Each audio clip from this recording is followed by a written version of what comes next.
Hi, everybody. Alexis here with another installment of Confessions of a Real Paranormal Researcher.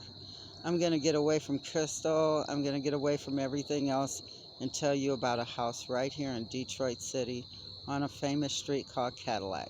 So we named the house Caddy.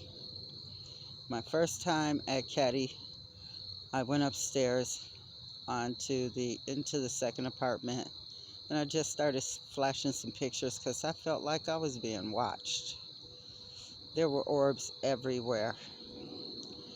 And an orb is a ball of energy that some say a ghost can use to manifest himself.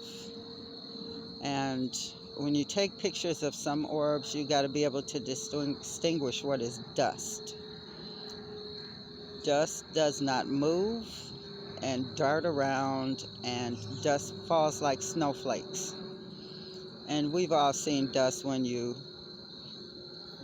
do a sheet up in the air, flip it up in the air, and all of those little white speckles come off. Well, that's dust. But an orb will move with a different kind of frequency to it. It will go to the left, to the right, up and down. It will go around things, through people, and come out the other end. That's the difference. So I have a team that only works outside of Detroit and a team that works inside of Detroit.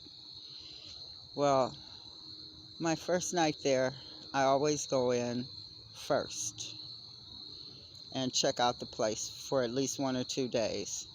This place, that night, 3 o'clock in the morning, I'm sitting in the living room.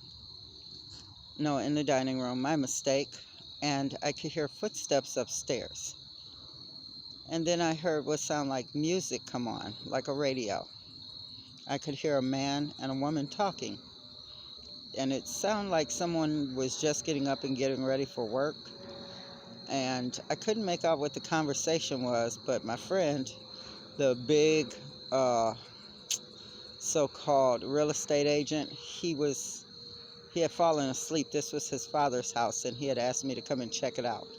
He had fallen asleep, but he woke up because he could also hear the footsteps.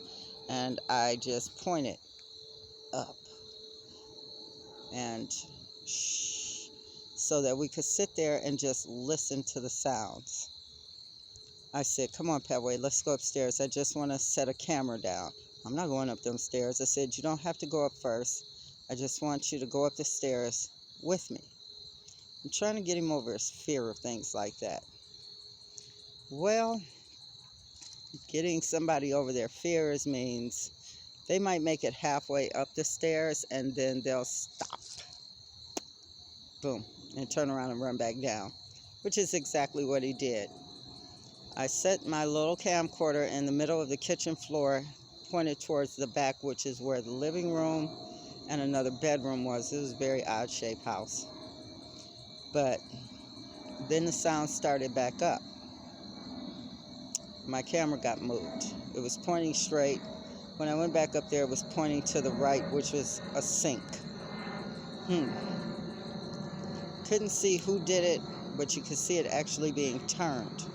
You could hear footsteps walking up on it, and you could actually see it being turned. I went up there and got it the next morning. 8 hours of data on it, footsteps, people talking, things like that. Just crazy. I bring my team in there. They're new to ghost hunting. And I had told them the rules. As we go along, I'll tell them to you. Rule number 1, don't run. No matter what is going on, please don't run, because you can hurt yourself. Okay? We were in the basement, which has a left side, a wall, and then a right side. The left side led to a small workroom where someone apparently spent a lot of time back there tinkering with whatever they were involved in. Whatever metal, maybe even cars, something like that.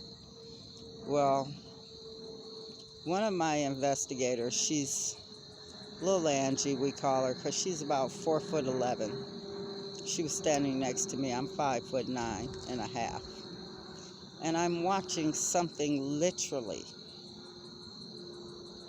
rise up between us. Okay? Looks like a man, black shadow. And she's looking at it like, But she won't run, she won't move. She stands there bravely. Now, Katie was standing next to Angie. And then there's Katie's husband, JK. He's standing next to his wife. I watched the dark shadow go around Angie, come around to Katie, and touch her face. She doesn't see it, but I'm watching it. And the next thing you know, she goes like this. Oh, my face just got a chill. I come over and I touch her skin, and it's icy cold. She never saw this hand come up and touch her, but she felt it. Her husband kind of glanced up at it, but then started talking, and he didn't really pay it too much attention. I took him back upstairs and said, "Good job." I said, "Angie, I know you saw something. You want to tell me what you saw?"